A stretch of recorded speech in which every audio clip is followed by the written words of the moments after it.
2, 1, 2.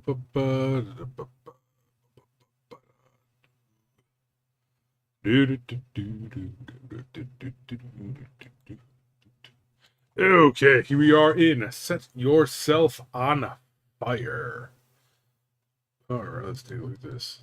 It looks like a visual novel. Does not have the auto voicer, though. Although I thought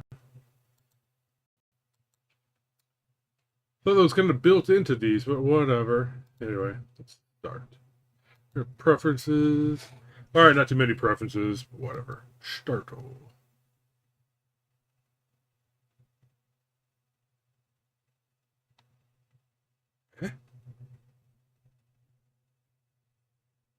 Click. Chapter 1 in watercolor.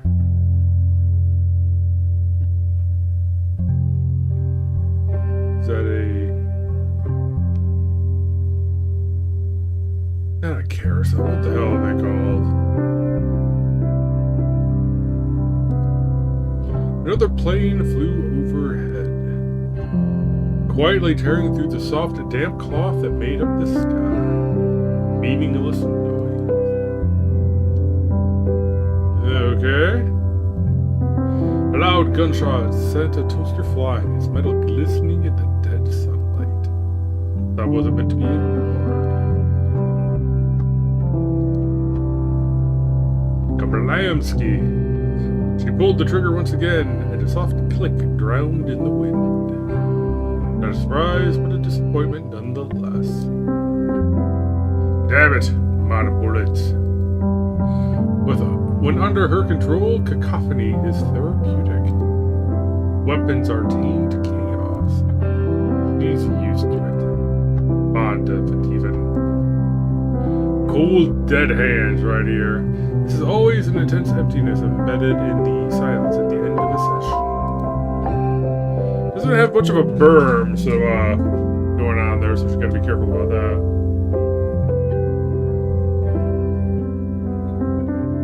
You're supposed to have something like, a big pile of dirt or whatever behind your targets to stop any errant bullets or whatever, but whatever. The quietness followed her. She walked with purpose and direction, hands sitting firmly in the pockets of her army jacket. The road is mostly forest until you reach the town center. Then you start seeing garbage. It's a clean part of town, and the garbage is human. Old men and women sitting on their plastic graves and smoking compulsively as if they had just realized they didn't smoke enough in their youth. Corpulent workers desperately filling their stomachs to sustain the next hours of labor. Rotting memories blowing into the storm drains. Social security numbers with suppressed ambitions. Losing businesses. Quiet death. There's a strong sense of decay in place. It is understood that growth is nothing but an intangible concept, wholly idealistic. Stagnation is the default state of being, and those who dare to hope are seen as demented. The walk home was an indistinct blur. Home was a silent void. A rusty carcass among 20 equally putrid carcasses. Trailer parks house disposable people, invisible people. People who may be discarded after one too many sick days. People who exist to generate value. Today, Michelle generated value. She went to school, she did her homework, she fit in. In the system, she fit in, but she was no human. She did not fit in with those around her. Existing outside of their collective awareness, she had always been a ghost. To sleep is to taste death. Your perception ceases and your connection to life is severed. Sleep in itself doesn't feel good. It's pleasurable simply because it simulates death. Absence from reality. Chapter 2 Crawl. Okay.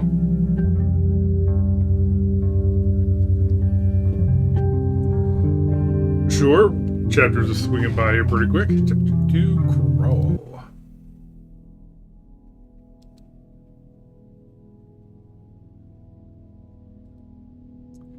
No one will start Michelle's day for her, not anymore. It has been 10 months now. They have no address, so she can't send letters. He is becoming a memory. Her father. More idea than person. A man constantly consisting mostly of his absence. She doesn't like to think of him in the past tense, but tenses mix inadvertently. Her father, Aigo, is an intelligent man. Aiguo? I don't know. Not an intellectual, but an individual who understood the world better than most. He spoke of war, of the government, of consequences of the past. Things most people don't want to hear about.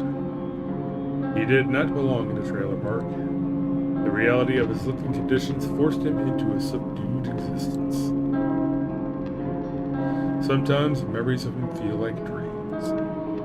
He'll be back. Once this all blows over, he'll be back. She thinks of her father on the way to school.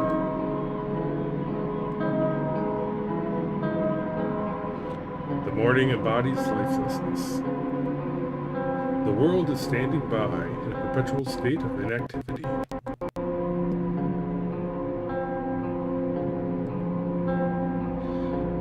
Okay. Broken bodies under bus stops, waiting for the restart of a tired cycle. Lives vanishing into stale air. Souls drooling from gaping mouths, sliding down crooked necks akin to daggers.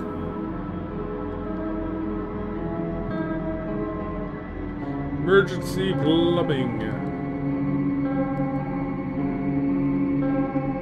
Alright, what's the geometric stuff in the background? The stillness is most apparent in the lethargy of the morning, but it still remains once the noise and movement of a working day set in. Minds too exhausted to care. Cogs working towards nothing, towards repetition itself. Standing still, they wait for the day to end, for the week to end, or nothing in particular, or death. At the entrance gate, she takes off her jacket and folds it over her arm. No one at school, she likes seeing military attire or anything that reminds them of war in general. It's what men wear when they're sent to die. She likes the jacket, though. Makes her feel big. The corridors are full of young men and women loudly chatting, hurriedly opening and closing lockers, organizing their school supplies, and unconsciously following the ways of the sea formed by the amalgamation. Ugh. So amalgam, I can say amalgam. Should it be amalgamation? Amalgamation, yeah, that's it. What an idiot. Amalgamation of their own body. And I hope my little notice about the Kids Act is out of the way, but yeah. If you're in the US, go ahead and look into that. It's kind of a thing. Anyway, moving on. The bell rings and the tide speeds up. The doors serve as selective bottlenecks that drain the masses into each classroom. Michelle lets the ocean carry her. She leads her body to the end of the classroom, sits down, pulls a notebook from under her desk, and opens it to an arbitrary page. Pen and paper never touch. The teacher talks about nothing to no one in particular. And that makes her happy. From her confinement, Michelle looks at the outside world. The wind moves the tree branch, and her head moves along with it, softly swaying. Sun rays and shadows dance through the window, a quiet performance unbeknownst to anyone but her. A little secret made of the light. The bell sounded off. Whatever.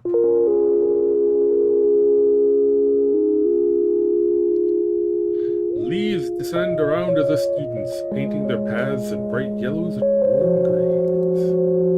As a ghost, she sits and observes. These are all familiar people, faces she's grown accustomed to over the years.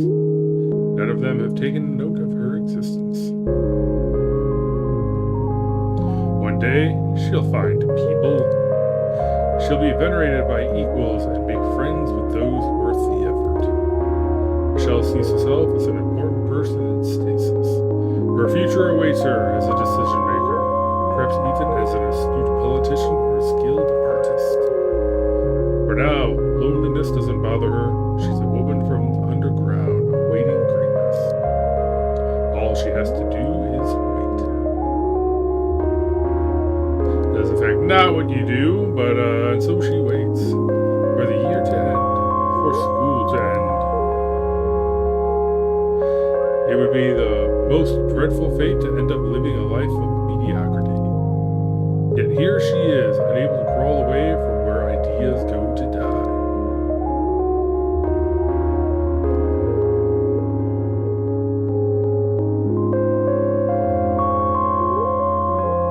There is a remarkable emptiness in the streets during this time of day. Most people are confined to their desks and cages, leaving silence to take over. Her footsteps almost echo in the stillness. As expected, the library is empty. The air is thick, charged with the smell of old paper and moldy carpet. The uneven floor forces an ungraceful gait as if stepping on a mattress. Suffocating quietude permeates the space. The library doesn't receive donations often, so any book that hasn't yet been degraded by time stands out. Elephant, she observes, taking a tome from the shelf. Michelle finds a comfortable place to read. Elephant. The title appears alone on a plain white cover. No author's name, no illustrations, no details on the back. A single page stands before the start of the text. There are no chapters.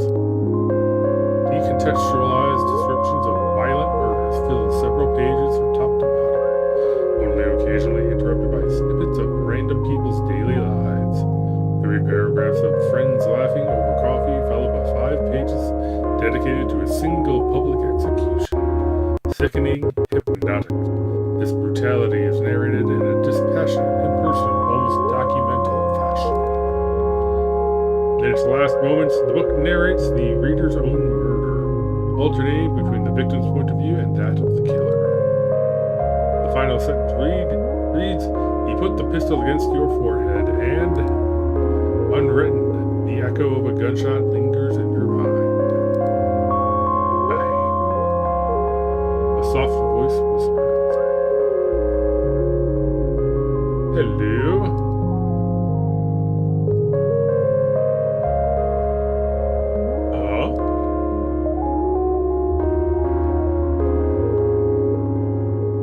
Chapter 3, Blossom. Let me pour myself some more tea here. All this reading aloud gets to me.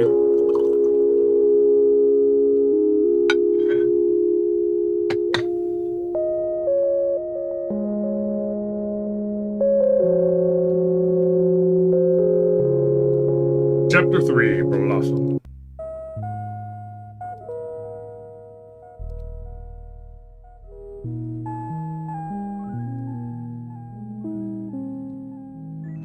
So, what do you do? I work part-time at a diner. Boring, but it could be worse. We don't get many customers. Ooh. I would not have picked this color text for starting the lens. It blends in too well with the background. No, what do you do in general with your time? Michelle had to stop and think. She had never put it into words. I just hang around, I guess. I like going into these abandoned mills and processing plants we have all over the outskirts. I head to the woods sometimes, or the library, places where people can't find you. Just killing time alone, really. That sounds depressing. I mean, it isn't just standing around. It's more like exploration. Sometimes I bring some stuff to burn. Burn? Like? Set on fire? Yeah. Nice. What do you do with your time? Nothing that interesting. I played the guitar, some of my own compositions. I write. I like walking around sometimes, but with no real direction. Guess I'm just killing time too. Seems like that's all we do nowadays. It's not like you have that many friends. Meh, most of my friends came and went. Maybe I'm just no fun. Michelle wasn't used to company. Walking beside this girl brought her a distinct sense of warmth. Felt like sharing a secret habit with an old friend. Her heart beat a little faster than usual. Never told me your name. I'm Alex. Michelle. Michelle's workplace, a diner called Toby's, was nearly empty when they arrived. At the rightmost table, a boy read the newspaper. He wore a military attire, leather boots, a short black cap, and an elegant jacket. The latter was very similar to Michelle's jacket, the only difference being the symbol displayed on the sleeve. She had ripped off her coat of arms. He looked remarkably young for a serviceman, only 1 or 2 years older than the girls. The usual, Richard? Yeah, he answered without looking. I'll be right back. Alex sat in the counter and looked around. Peaceful silence filled the air, occasionally broken by the turn of a page. It was hard not to feel like an intruder. The universe of calm was not meant to be witnessed. Not by her. Michelle reappeared dressed in uniform, carrying Richard's order on a tray. She served him and returned to the counter. People hate these guys, she comments, bringing Alex a cup of coffee. I don't mind them at all. I just find it strange they're so young. It's what they represent. No one wants to remember there's a war going on. I don't feel like anything's changed since they got here. Whatever, it's too little too late. Suppose something does happen, what are a handful of guys gonna do? A few miles north and you'll see towns full, and I mean full, of military personnel. Guard posts, vehicles, all of that. They're always talking about it on the radio. You sure it's that bad? Don't you think they'll send more men if it gets to that point? No, not anymore. I don't know if it's because we're in a poorer town or if they're running out of resources. I've got a bad feeling about all this. Like something horrible is gonna happen very soon, and everyone around us just keeps looking away, waiting until it blows up. ...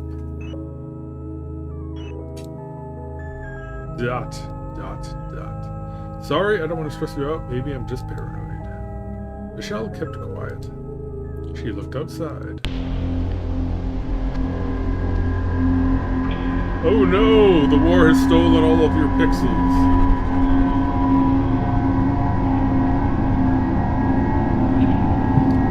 They're participating in pixel rationing here. It was a nice sunny afternoon. Treetops swaying in the wind. It didn't look like the world was about to end. It didn't look like the world was about to end. Certainly. I think the world is about to end. Click. Click. Their conversations occupied the whole afternoon. When they left, dusk had already crept into the atmosphere. Do we go to the same school? Michelle asked, trying to examine Alex's face in the dark. Yep, I've seen you around. You've got a memorable face. Because of my eyes? She was used to this type of comment. I met you're pretty. Her heart skipped a beat.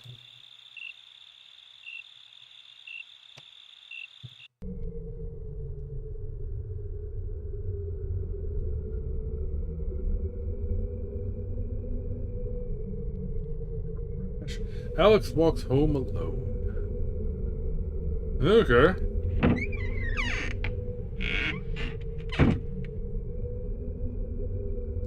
Click. She opens the door and walks into her casket. The door is fake, the windows are fake, the walls are fake. Something produced by a child who had a faint idea of what a house should look like. The furniture is adorned with empty bottles. This is a space between empty and bottles. But whatever. And plastic garbage. The walls and floor are stained with mold. The minuscule living room has an unpleasant stench that's just too hard to describe. It smells of uncleanliness, like the structure itself is rotting, eagerly waiting for a cue to collapse. Ew. Okay. As the centerpiece lies a fat blob of meat. It protrudes from a small couch like a tumor, surrounded by empty cans and by empty bottles and by emptiness in and of itself. The thing groans in an attempt to acknowledge Alex. She rushes to her room. As long as she keeps herself as small as possible, there will be not any disagreements. Alex looks in the mirror. Beyond the reflection, nothing. A rough outline suggesting the shape of a person. She is...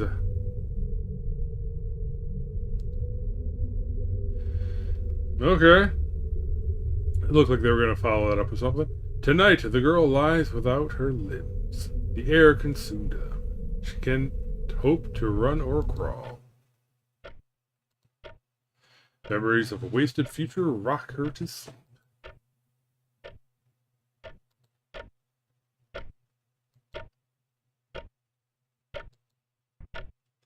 Tick, tock, tick, tock. Oh yeah, we get the idea. When I soon pass, I will be gone. Fade in the void. New eyes to be as I fall into ashes. I'll be gone with me and lose the rhythm, and I am. Okay, nothing after it. Oh, no longer. One with the clock. Click. Chapter 4. Need another sip of tea here.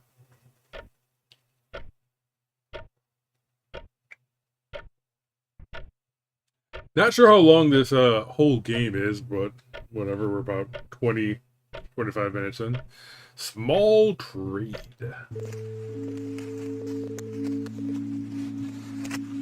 A tired habit. Michelle looked in the mirror. Examining her own reflection was an act of morbid curiosity. She could tell which features had been inherited from her father, but the rest seemed unrecognizable. Half her face belonged to a dead stranger.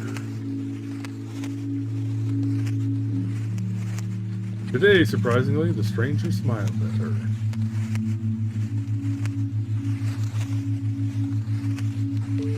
Is this a stop sign? Who knows? And there's like a face over there. Okay, that must be a billboard. Okay, I got it.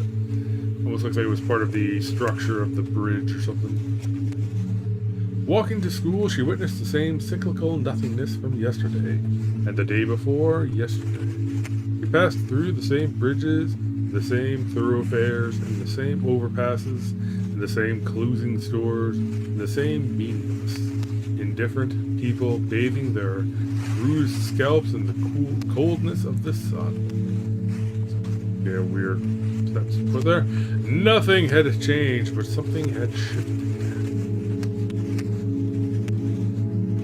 She couldn't quite put her finger on it. She was waiting for something. That much was clear. Waiting. Nothing out of the ordinary.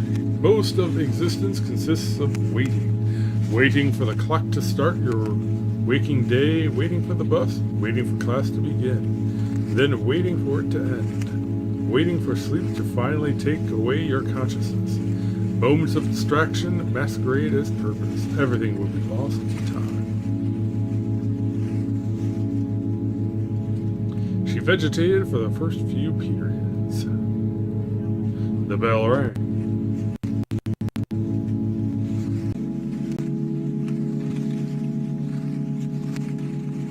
Testing, 1, 2, 1, 2.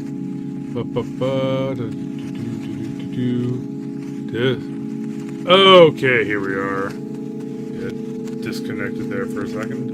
Yeah, I get kind of drowsy around this time. I get it, everything's so repetitive. It's like this place was made to drain your energy.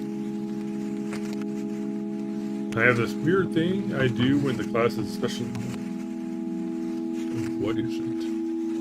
I kind of sleep while still being awake. Everyone is sleepwalking to some extent. No, I mean, I can tune out. Let go of life and drift into the state of absence. My body's there, but I'm disconnected from reality. So you meditate. I guess. I look at it as some small detail, like a tree branch or a leaf, and if I focus hard enough, if I focus with my whole being, I can lose myself in it. Makes time pass faster. That's kind of scary. Why? What if you can't find your way back? What? You crazy lady? ... You're looking really rough today. You know that? That's just what I look like, in general. Are you hungry? A little, she said, wondering what exactly gave it away. Ran out of food for the month this morning, so I had to... You ran out of food? She asked, taken aback. It's not too bad, I can still eat at work, and... Wait here, I'll be right back. Michelle couldn't understand what reason did this girl have to worry about someone else's. Elle came back to holding 2 neatly packaged grilled cheese sandwiches. Those really expensive ones from the school cafeteria. Expensive and grilled cheese sandwich should not be in the same sentence, other than saying grilled cheese sandwiches are not expensive. But, you know, whatever, maybe these are fancy grilled cheese sandwiches on like fancy bread with fancy blends of cheese. Damn, I could go for a grilled cheese right now. Here, one for right now and the other for later after work. You bought this for me? Just eat. You need it. Her tone was somewhat blunt.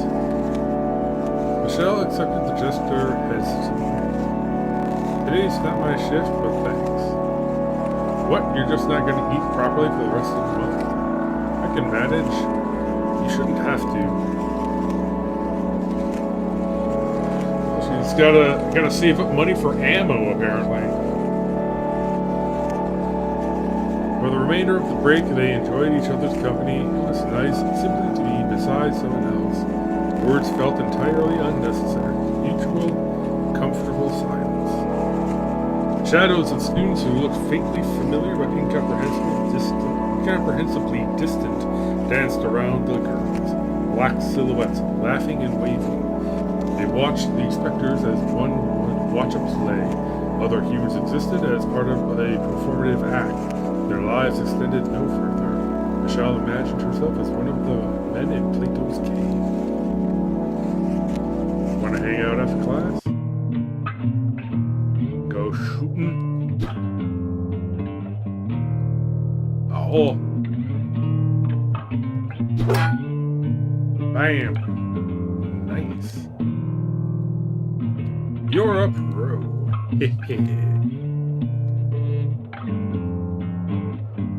Oh, they're just throwing rocks this time. The girls leaned against a metal container in the middle of a construction site. The place had been abandoned for years, a common sight. Most structures had been left to rot in some way or another. The town was full of unfinished bridges, unused train tracks, and rusted corpses.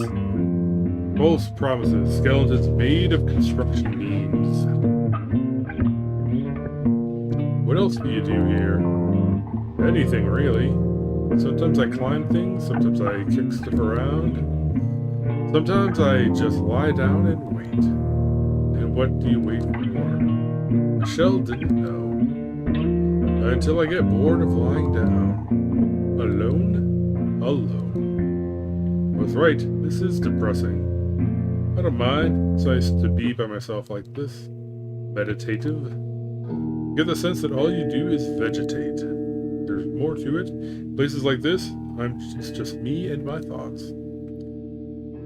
I'm my only witness. No one's around to bother. Am I bothering you? No, you're not like the other people. You have something they lack. Awareness? Depth. I think. Michelle didn't know enough about Alex to make such a statement.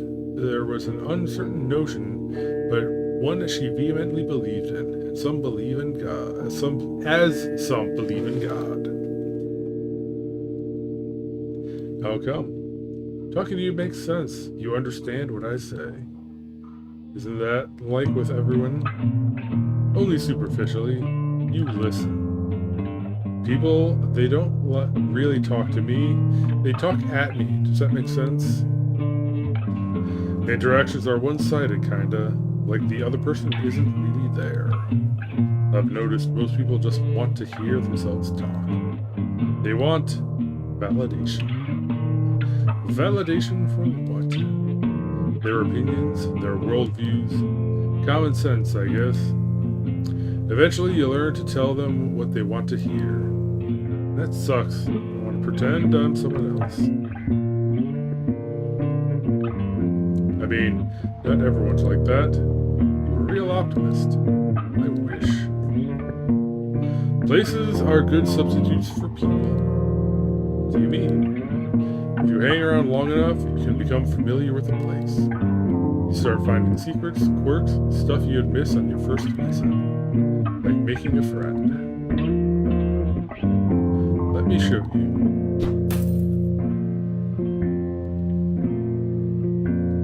These bricks. Michelle led Alex to a sad little pile of cinder blocks. Look inside these blocks. Hundreds of small spiders greeting them from intricately designed webs. Hello, friendly spiders. That is certainly a way to draw spiders. I suppose it's an anti-arachnophobia way to draw spiders. You know what? Great shot, that.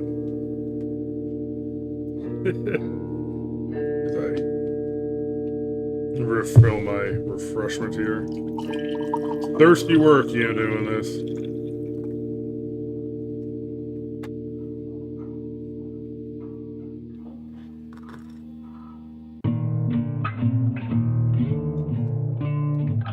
Oh, boop, boop.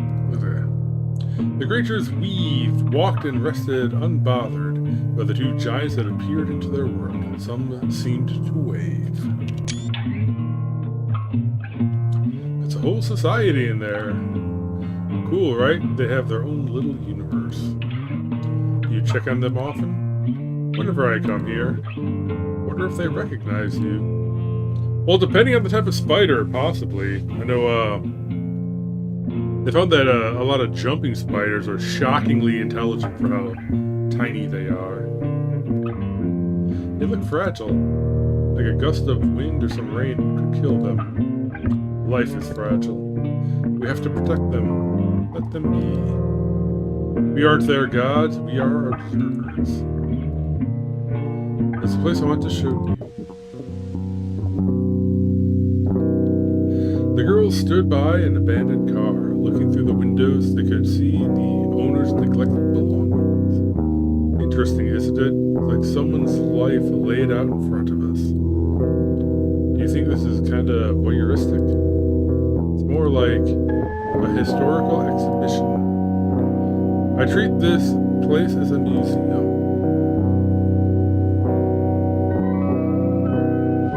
Okay, there's a bed and like a can. Back seat had been repurposed into a bed, as a bed.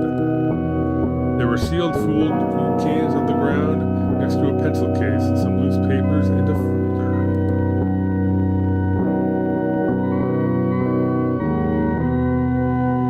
A stack of thick books occupied the driver's seat. Two stuffed animals and a plastic duck sat shotgun. It was undeniably a living space.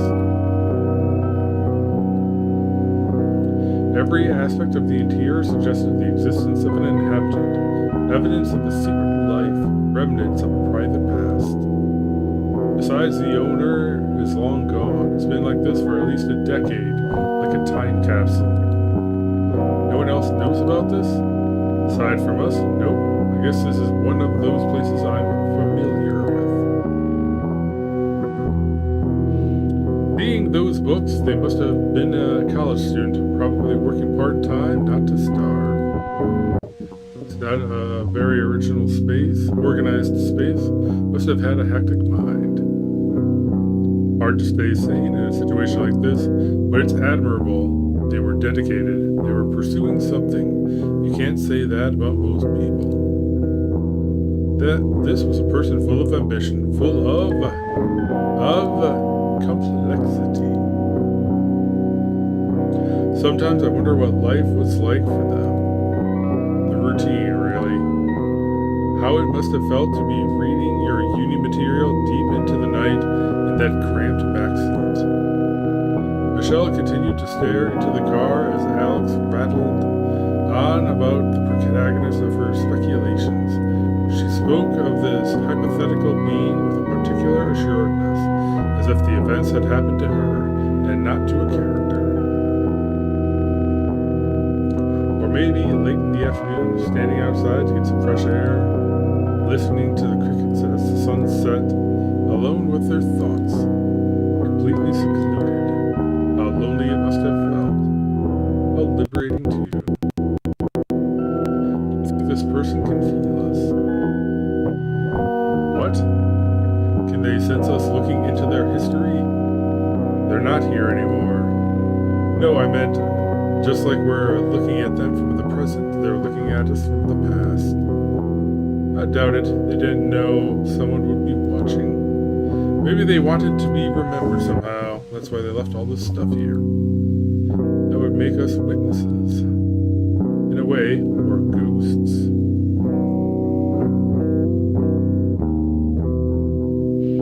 Michelle felt a pleasant uneasiness. An undefinable sensation would rise within her whenever she glanced at Alex. An acidic discomfort in her throat, strange, unfamiliar. Tiny anxieties faded in and out of her subconsciousness at the rate of her heart. Still, she made eye contact. People respect you when you look them in the eye, she was taught, but she desired something beyond. Respect is an emotionless courtesy. May exist between strangers who still have reasons to doubt each other. Michelle wanted respect between her and Alex to be guaranteed, presumed, unquestioned. She wanted to be part of Alex's universe. No. Alex was a real person, one of a kind, someone with a conscience, someone who could look you in the eyes and answer your questions thoughtfully, someone worth the effort. Finally, someone worth the effort. In a dream, Alex would be purity in human form, a holy being, an angel, a gathering of all virgins. Michelle, however, was still drowning in ambition, never quite reaching her full potential. They were not here. How lucky she was to have the attention of such an important, complete individual. With her own problems, obviously. The lamppost lit up earlier than usual.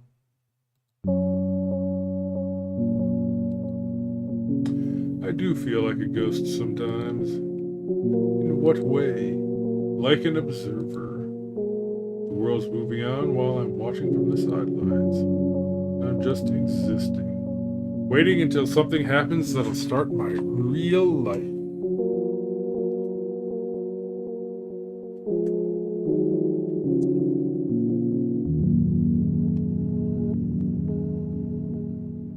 Everyone's a little bit like that. I don't know where I'm going either. I'm just worried it'll all be this way. It'll always be this way. I look around and I see people made of plastic. Ah, that is too bright. Hold on. Gotta let my eyes adjust a little bit here. And they wait at the bus stops and they go to work and they wander around completing these small cycles without really doing anything. They're filling their time until the day is over. I get tired just looking at them. I don't want to turn out like that. Are we doing exactly that right now? Michelle wondered if Alex saw her as a waste of time. That's just the nature of things. There's not much we can do about it. Can't accept that. You'll have to eventually. Generally, people are passive towards their lives. They wouldn't know what to do with complete freedom. We need these small cycles to have some sense of order. So we lock ourselves in different enclosures like jobs and marriages. If you have enough free will, suddenly you'll have to start making your own choices, looking inward. Maybe then you'll realize there really isn't anything inside you. Wouldn't that be terrifying to find out you're empty as a person? And how do I know that I'm not empty? I have no idea. I think maybe when others start treating you differently, that's when you know you're a full person. If a lot of people know your name and look up to you, it means you have something special, something that sets you apart from the crowd. Hollow people follow those who aren't. Being full as a person isn't anything quantifiable, not by other people anyway. We've had empty leaders before. I'd argue most of our leaders are hollow people. One day, you'll look at yourself and realize whether or not you've become a real person. No one else will do that for you. Are you a real person? Are you? Not yet, but I feel I have potential. That doesn't mean anything. Everyone has potential. We're all drowning in potential. If you stay still, it's all you'll have. Well, I have plans. It's all gonna get better when I finish school. I'll move out, go to college, do something, be somebody. I won't have to wait around for too long. You're waiting to be somebody, huh? What are you going to study in college? I don't know yet. What about you? Nothing really interests me. I'll see what happens when school's over. I'll be glad to be alive by then. Are you okay? Just hyperbole. Yeah, totally hyperbole. The moon hung in the sky prematurely and unceremoniously, pathetically even. How shameful of the celestial body, visible to all humanity, to present itself as a faint stain. Okay, moon can have off days. Don't have to be so mean.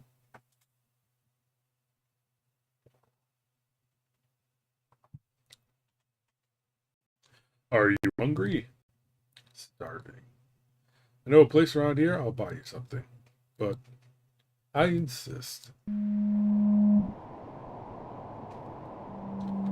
You were reading Elephant yesterday, right?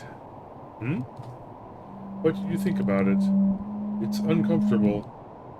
It's a hateful book. I liked it. Hateful? I thought it was more cold and clinical than hateful. Dehumanizing, I think, is the right word. I got the idea that everyone in that world was an alienated idiot. Those who weren't serial killers anyway. I hated all of them. You see, it's not that they're alienated, it's that they want to stay alienated.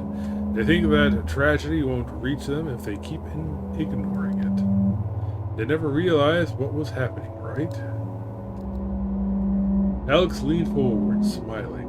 The girl had wise, intoxicatingly wise eyes. The look of someone who knew more than they were letting on. Not about any specific subject or for any particular reason, simply out of habit. Michelle wanted to know everything Alex thought about, everything she didn't say aloud. Think about the society they live in. You don't have dozens of people killed without some kind of news report about it. Still, they keep laughing and joking while their world falls apart. Blind, they're complicit. I'd be the same. Can you imagine living in that world? Escapism is all we'd have. And it's that escapism that makes us pray. And here we are playing a video game while Congress is trying to, make us, dox ourselves to use any website. Kind of on point there, but sure, yeah, whatever. Darkness eats the sun, and the people in the limbo between days are allowed to dream. They may rest their bodies or put their ambitions to rest, knowing the next morning will drag them back into cyclical pointlessness. Little do they know, this moment is a part of the cycle. A few hours of control are granted to feign meaning, so that thousands of little humans are content with the lives they've fallen into, so that they forget to imagine a better world. The streets are quiet, too quiet, imbued with a disconcerting tranquility similar to that of the morning. Only the hues have changed. Tomorrow will come to the dismay of many. If only one could sleep forever. Michelle and Alex wandered into the night, both knowing they'd have to part ways soon, but neither willing to mention it. I like you. As a friend, I mean. Yeah, totally. Why? I don't know. We can't choose the people we're drawn to. Why do you like me? You bought me food. And you kept me company, but that sounds too much like a trade, doesn't it?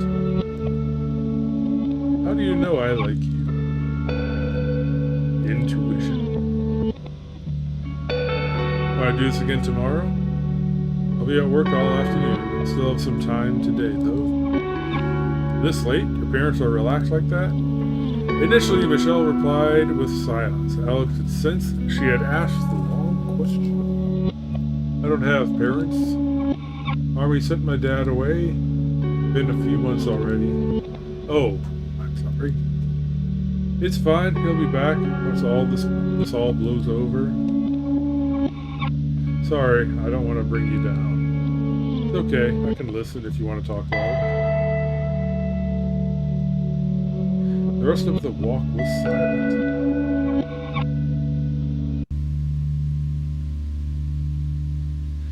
It's still strange coming back to an empty home every time. She foolishly expects to see Aiguo, assuming the improbable to have occurred. Michelle, I've been waiting for you all day. My God, Dad, you're home. I knew you'd come. What happened? They let me go. I was discharged. I love you. I love you so much. Are you okay? Did you get hurt?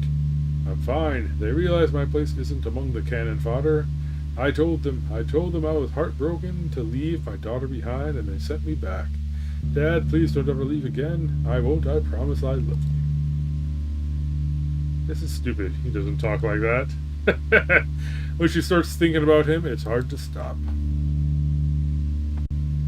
She would call him paranoid. He slept with a revolver next to his bed and read 3 different newspapers to get unbiased information, as he explained.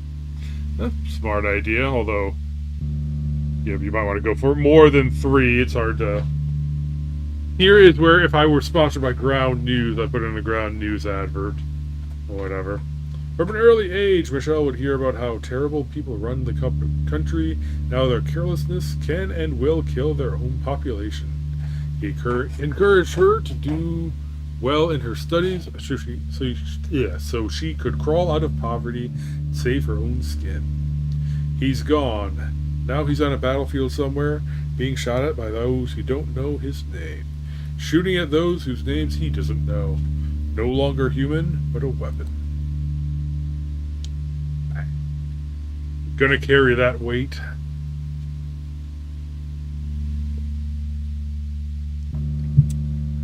He pulls the gun from her pocket, unloads it, and puts it at the wall. His words linger in her mind, still. One day, Michelle, someone may want to take away your freedom. By God, I hope the day doesn't come, but if it does, do not be afraid of taking action. The firearm was a gift from him. He taught her about safety, taught her that weapons are tools and not toys, taught that they should be used only as a last resort. He would be disappointed in her. She wishes this mattered. Well, this would be a great time to, lay out the 4 rules of gun safety, but I mean, whatever. Why? Why did this happen to her? Couldn't have it been someone else's father? A thought occurs. If she disappeared, she died suddenly, no one would feel her absence.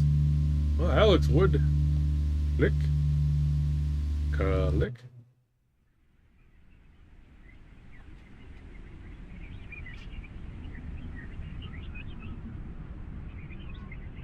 Okay, it was panning over like it was going to pan to something dramatically, but it's just kind of sitting here. I like setting things on fire. Now there's a way to start a paragraph. The different ways in which an object falls apart brings me some twisted sort of joy, a sadistic kind of satisfaction. The final moments of any given object are similar to the final moments of any given creature. It's something you notice after watching tiny rodents get killed by cats. Once the feline's teeth crush the head or spinal cord of their prey, squirming turns into stillness and desperation turns into acceptance. Their limbs slowly falter as their bodies succumb to darkness. The small creature who previously stored a soul becomes an object. It becomes nothing. The occasional spasm may serve as a reminder of what little subjectivity could fit inside their tiny minds that exists no longer. Nervous impulses searching for a brain that won't answer. So, I like burning things. I like to deprive items of purpose, rendering them useless. Objects are not alive, but the soul of an object lies in its purpose, its value. A blender is only a blender until it stops cutting fruit. Then it becomes garbage. It becomes nothing. It becomes burnable trash. What is a person with no soul? An object. And an object without value? Chapter 5. Sound of Rain. That was a pretty long chapter. I'm not sure if I'm going to be able to get through this one. We'll see. It was late in the afternoon, and the day still hadn't started. Michelle looked at nothing, lost in thoughtlessness. The way they draw their bugs and spiders and everything. Just make a blotch and throw a happy face on it. Good enough. Lonely fly hovered around a sugar shaker. The soldier slept peacefully as usual. He would probably want to sit with his facing outside so he could see everything that was going on, but I mean, whatever. The air was thick with silence.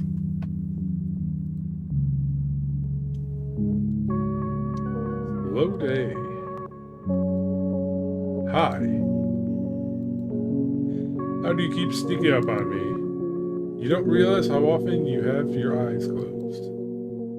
Alex chuckled. Her laugh was discreet, graceful. Elegance concealed some deeper understanding of the conversation, of the state of affairs of life itself.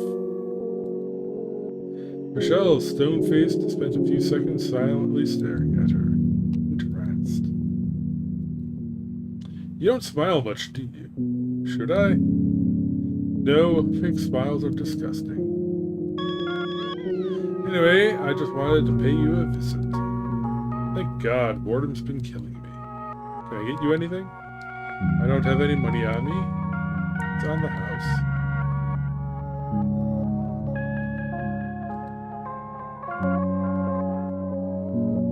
And now she's smiling.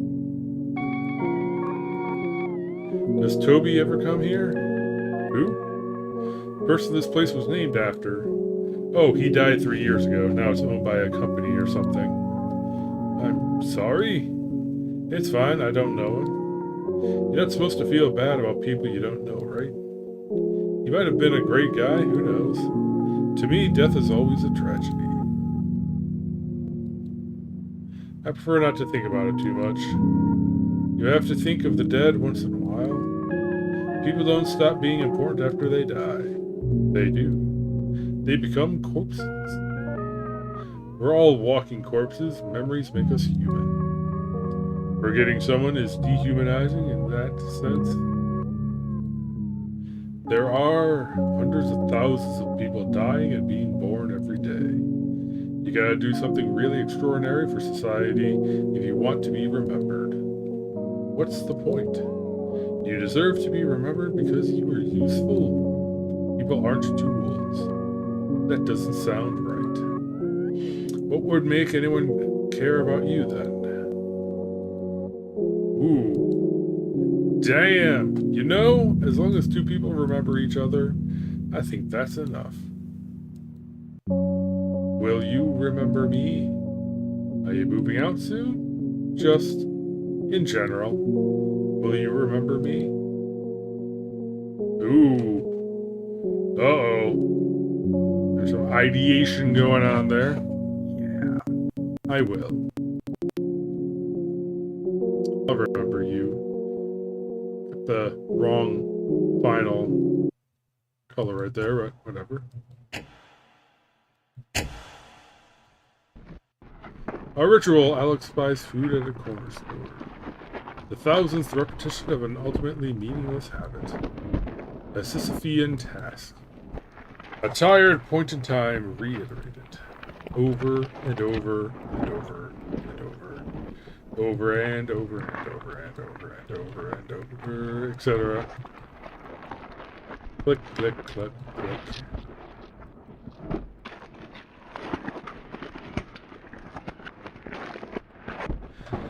Moments like this all drown in a continuous flow of boredom and dissatisfaction.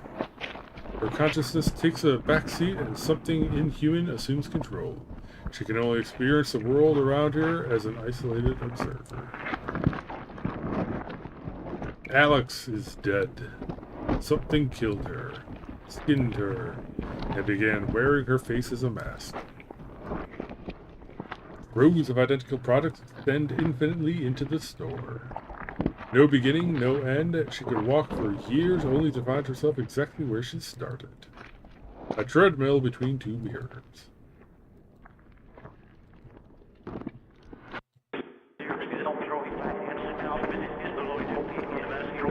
Okay, that's a neat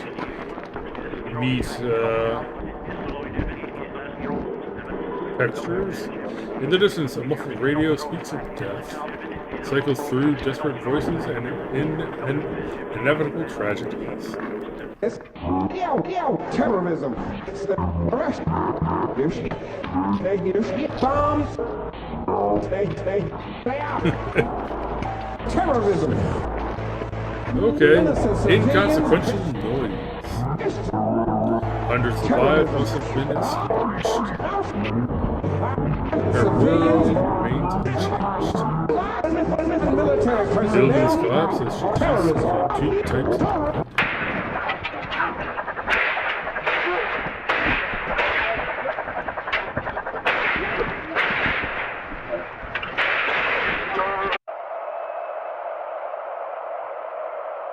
Refs on a baseball match. It's all they talk about nowadays, ain't it? Its head sways back and forth, easing in and out of gravity. Unblinking. Its face muscles don't move as it speaks. The lips, and only the lips, contort on their own. The creature has lost its soul. The situation seems pretty serious. They're always saying it's serious. Always saying this, always saying that. It's the same about the Germans, the same about the Russians. Never seen one bomb fall, but you bet they don't shut up about it on the radio. Nothing's gonna happen. 2350. Here's your change.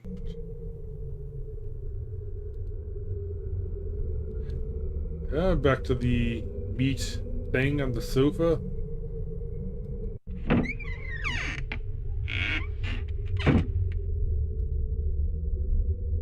This is thing house, walk, walls, or idea. Oh. Okay. I have no idea what that's saying, but I don't think I'm supposed to be able to read it. The moon. Alone, she is back to non existence. There is no real Alex, only a collection of performances. Concrete solely when perceived, no subtext. There is no beauty in her agony either. Majestic sufferers belong in books. In art, you will find a beautiful young people who cry from poetic tragedy. Delicate muses who rest their heads on their arms and act out desperation with grace. Objects to be gazed upon. Helix's decay is deeply unesthetic, boring, passionless. It would make for an excruciating narrative. The most intense pleasures occur in despair. There is profound, perverted satisfaction to be gained from being aware of your own hopelessness. It feels comfortable to let go, to let the world carry your corpse for you, to let misery consume you entirely, to vanish, knowing there's no escape from the pit you've dug yourself into. Okay. Alex sinks into the bed. The mattress slowly engulfs her body. Being unable to move is soothing. To sleep is to taste death. Once reality withers away, the dreamer may experience peace. In a dream, Alex is dust. She dangles from the usual transmission tower. An invisible force pins her weightless limbs to the steel. A familiar being of deathly appearance keeps her company.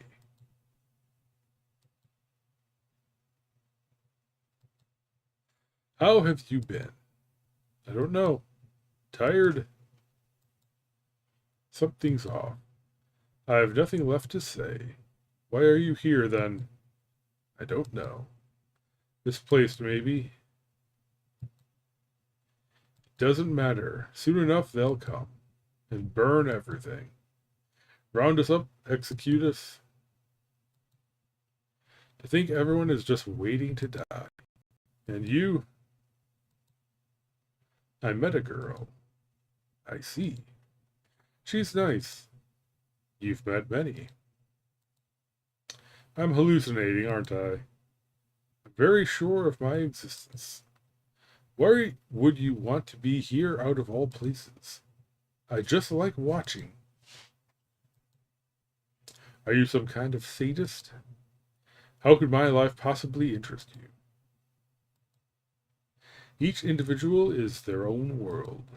After all, isn't every person deserving of love? Of course not. Are you willing to love just about anyone? Alex looks confused. She couldn't answer properly. There was something disorienting about the moment. Huh? You have to expect the least from people. Be too kind and they'll step on you. Suddenly she remembered what they were talking about. I, I tried to be open. Wrong. It feels wrong that hostility is the default. I like to believe everyone has something to offer. You're naive. Maybe.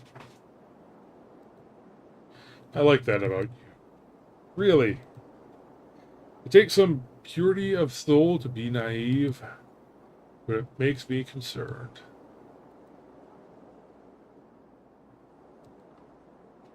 I think I talked to God. What did he say? I don't remember. Do you think he still cares about us? He doesn't take any of this too seriously. It's comforting in a way.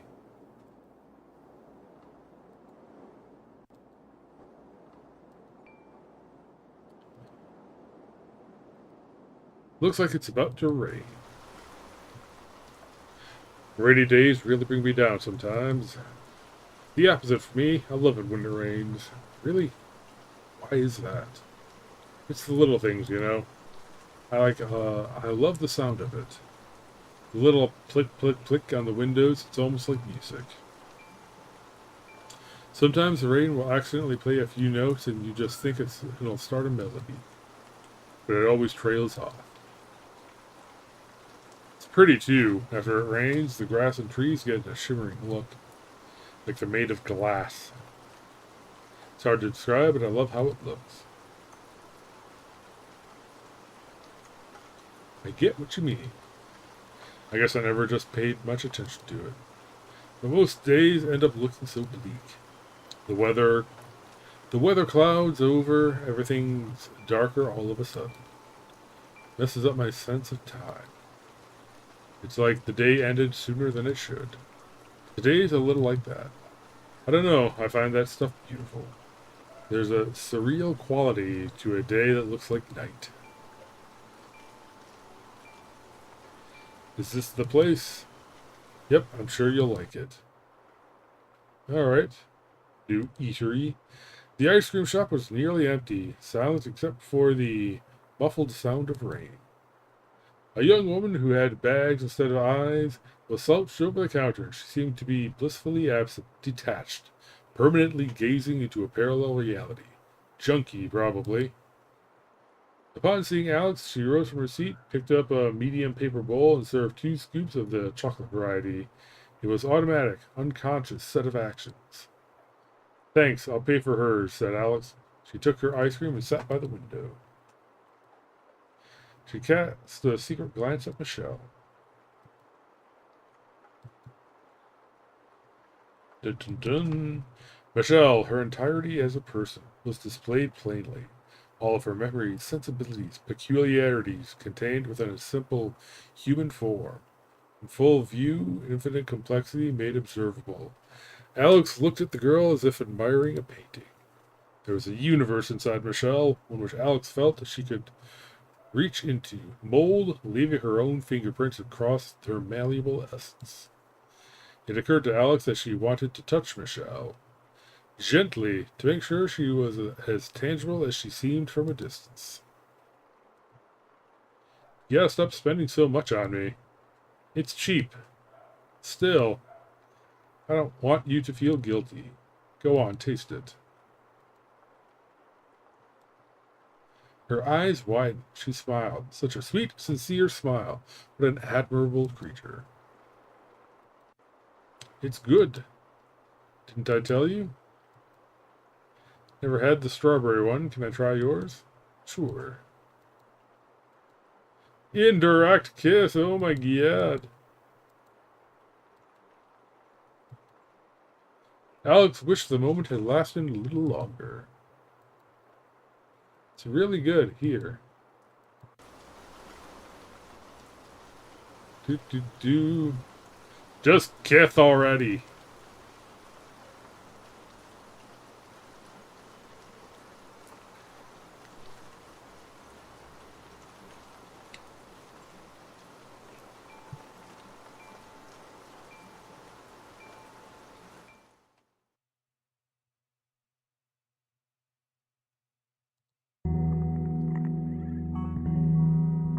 When the rain stopped and the sky cleared, the day was already dying. The final remnants of sunshine tinted the foul town a foul orange. Broken windows, rusty gates, and ancient asphalt were coated in a thin, frail veil of light. The sun smiled at the girls with indifference, a reminder that despite the rain, despite the darkness, the rest of the world kept going, unchanged. I'm really tired. It's okay if you want to go home. No, it's fine. I like this. Being around you. It's just... I don't even know what I'm tired of. Just fed up. In general. You ever feel like that? Yeah. But I try not to think about it.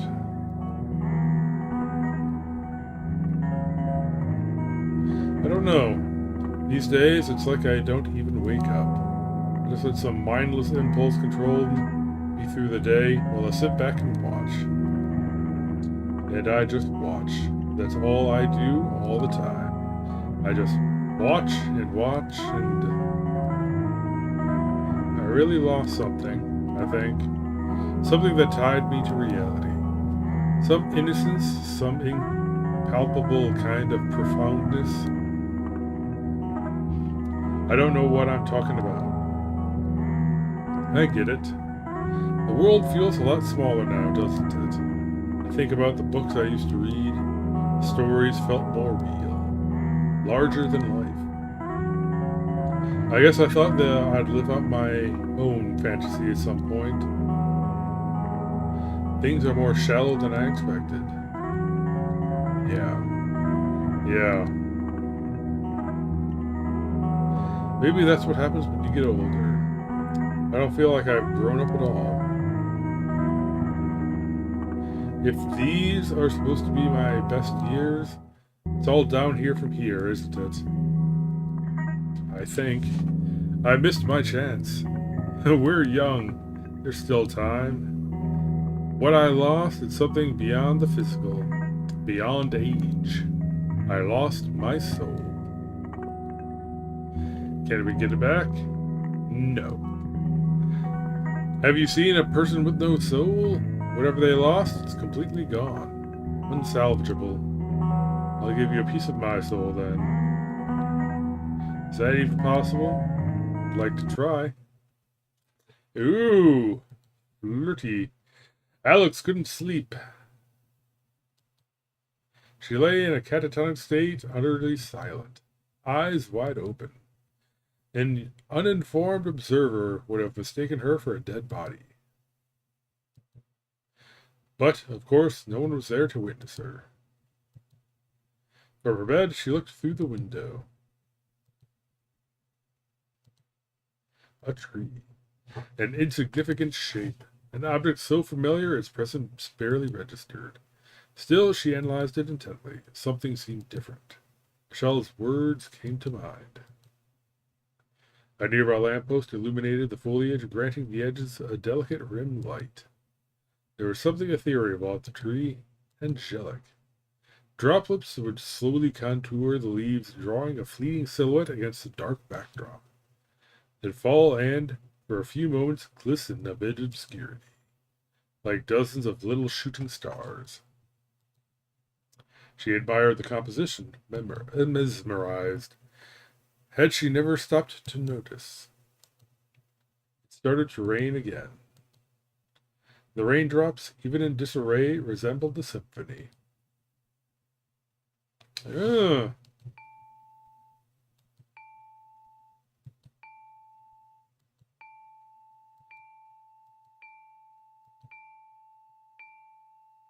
Okay.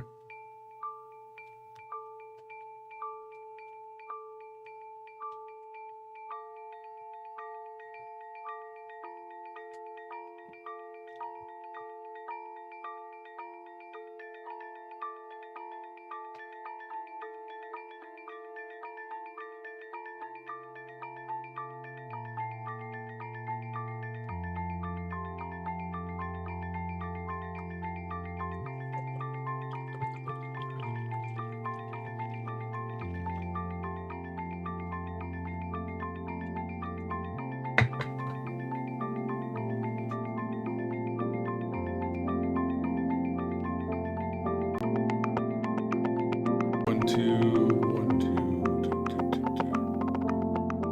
two. Come on. Okay, yeah, of course my connection dies in the middle of like a cutscene or whatever. I'll go back and I'll see if I can like replay this or whatever, because it seems like it's a bit of a thing.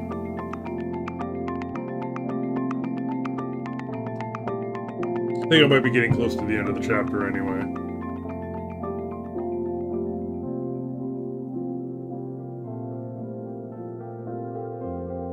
Yeah, for some reason my connection is just terrible at uploading, so whatever. Not like I'm getting paid for this.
And I'll just let it play out in its entirety, you know.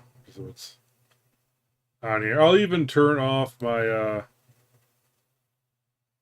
thing here. Give me a sec. Bam.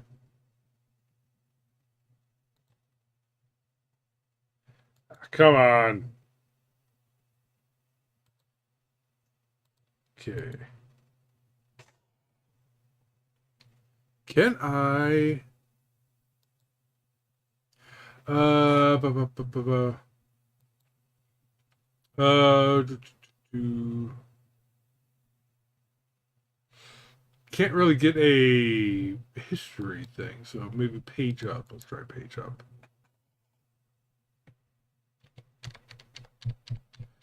Oh crap.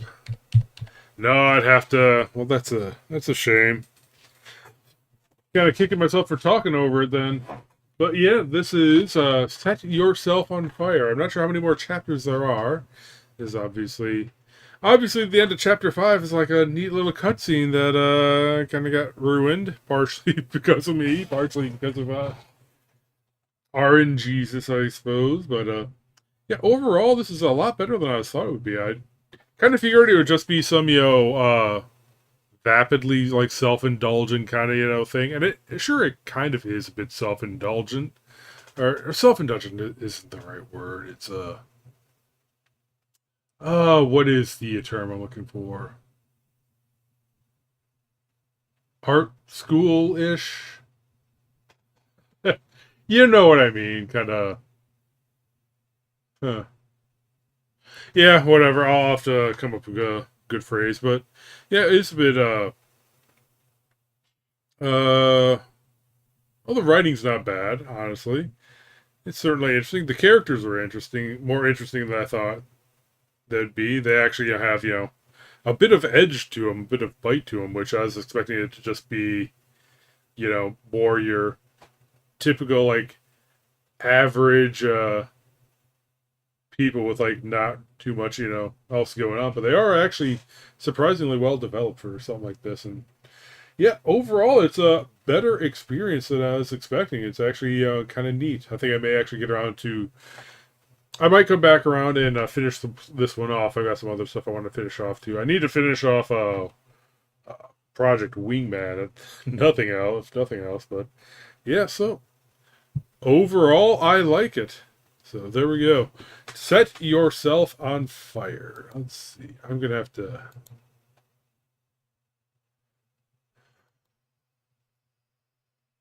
I am gonna have to see. Is there a? Oh, oh. We may have a winner here.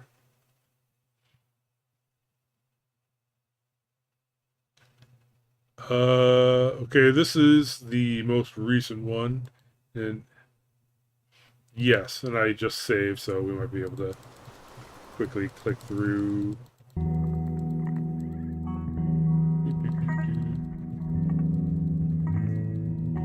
Yeah, I'm even gonna turn off my microphone and just let it play out. Forgot they had auto saves in this.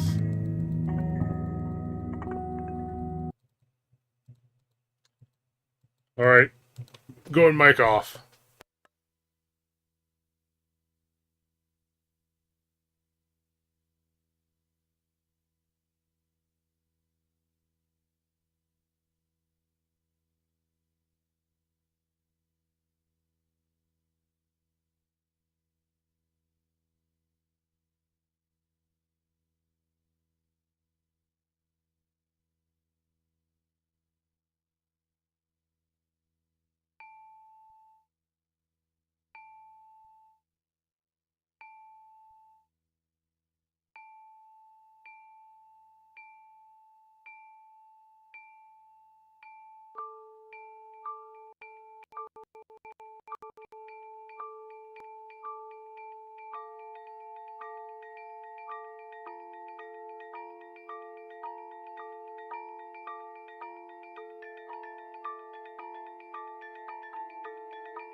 There you go. Set yourself on fire. Chapters, 1 through 5. We might get into chapter 6. Eventually. I'll double check exactly how much more is left of this game, and we'll go from there. It doesn't have an auto voicer. It does take a bit, more work on my part reading out all this stuff, but whatever. You don't care about all that. Anyway, till next time, Alita.